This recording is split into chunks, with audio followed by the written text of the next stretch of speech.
Hi and welcome to the LM Report.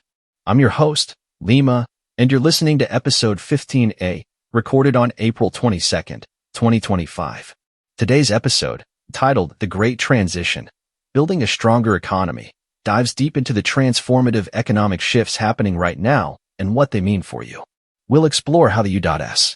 is navigating a critical phase of economic restructuring, countering inflation, boosting energy independence, and setting the stage for long-term prosperity, all while adhering to a clear, factual, and engaging format that respects YouTube's community guidelines. Let's get started. The global economy is in the midst of a profound transition, moving away from an outdated central banking system toward a more resilient and equitable framework. This period, often called the withdrawal phase, is a natural part of economic evolution, much like when the world shifted from the gold standard to the petrodollar system decades ago. Historical transitions brought challenges, recessions, energy shortages, and job losses, but today's leadership is working diligently to weather the storm and prevent a systemic collapse. The goal? To create an economy that works for everyday Americans, not just Wall Street elites.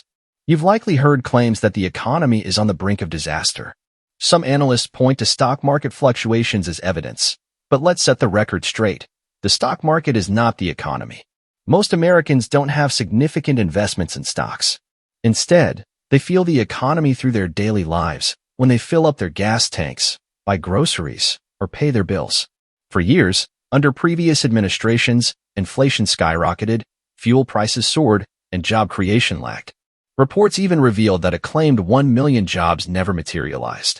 Many families were forced to take second or third jobs just to make ends meet, while the stock market painted a misleadingly rosy picture. The reality is, we've been in a recession for some time, masked by this disconnect between Wall Street and Main Street. But change is underway, and it's exciting. Policies like strategic tariffs, increased domestic energy production, and fair trade agreements are turning the tide. These measures are designed to counter inflation, lower costs, and bring jobs back to American soil. For example, Chevron recently announced a massive oil and natural gas project in the Gulf of Mexico, expected to produce 75,000 barrels of oil daily. This isn't just a number, it means cheaper fuel at the pump, more efficient energy for businesses, and a stronger foundation for economic growth. Already, we're seeing energy prices trend downward, alongside food prices, including essentials like eggs, which had been a pain point for many households. Tariffs are another key piece of the puzzle. Far from being a blunt tool, they're being used strategically to level the playing field for American workers and businesses. The U.S. is tackling not only tariffs but also non-tariff barriers, like currency manipulation, export subsidies, and intellectual property theft that have disadvantaged American industries for decades. President Trump highlighted this on social media, pointing out issues like Japan's restrictive technical standards and the EU's bans on genetically engineered crops. By addressing these, the U.S. is fostering fair trade that benefits its citizens. Just look at India. Vice President J.D. Vance recently announced that the U.S. and India have finalized terms for trade negotiations, a major step toward balanced global commerce. Other nations are following suit, eager to strike deals that align with America's renewed economic strength. Gold is emerging as a cornerstone of this transition, and its rise is nothing short of historic. Investors are pouring into gold funds at unprecedented rates, with a record $8 billion in net inflows last week alone, double the previous record set during the 2020 pandemic. Gold prices have surged 29% this year, marking the best year-to-date gain since 1974. Why is this happening? Gold's value reflects growing skepticism about fiat currencies, which have lost significant purchasing power over time. As the saying goes, he who has the gold makes the rules. And the U.S. is positioning itself as a leader in this arena. By driving up gold prices, policymakers are signaling a potential return to a gold-backed system, which could restore stability and trust in the economy.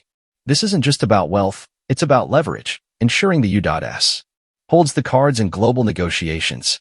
Meanwhile, some states are struggling under misguided policies. California, for instance, is grappling with an exodus of businesses and residents due to high taxes and unfavorable working conditions.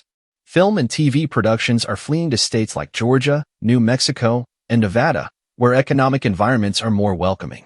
This trend highlights the consequences of prioritizing short-term agendas over long-term prosperity. Nationally, however, the outlook is brighter. Efforts to drill for oil and reduce taxes are set to lower energy costs and put more money back in Americans' pockets. These savings translate into increased buying power, whether it's purchasing a home, a car, or starting a small business.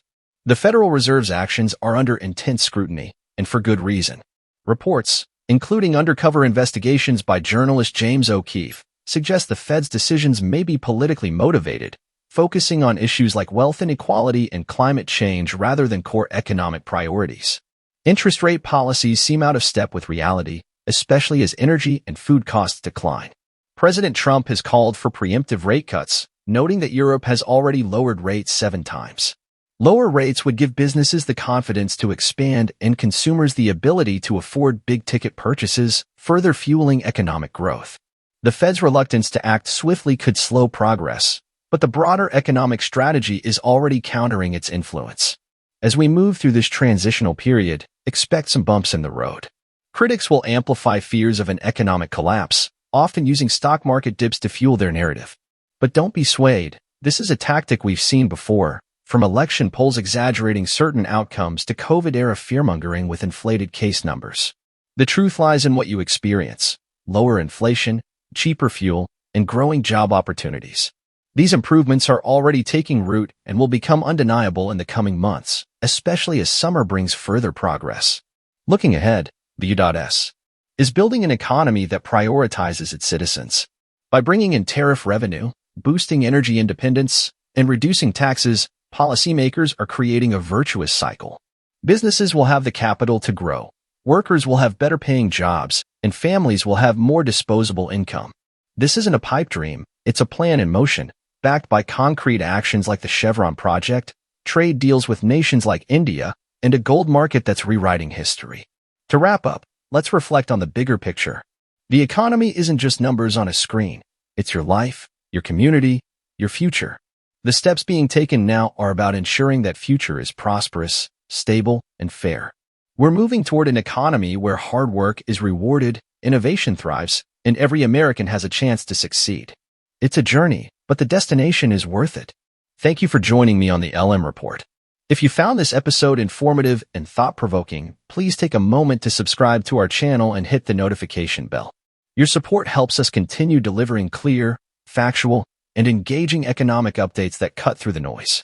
Share this episode with friends and family who want to stay informed about the forces shaping our world. Be well, be safe, and stay curious. This is Lima, signing off. See you in the next episode.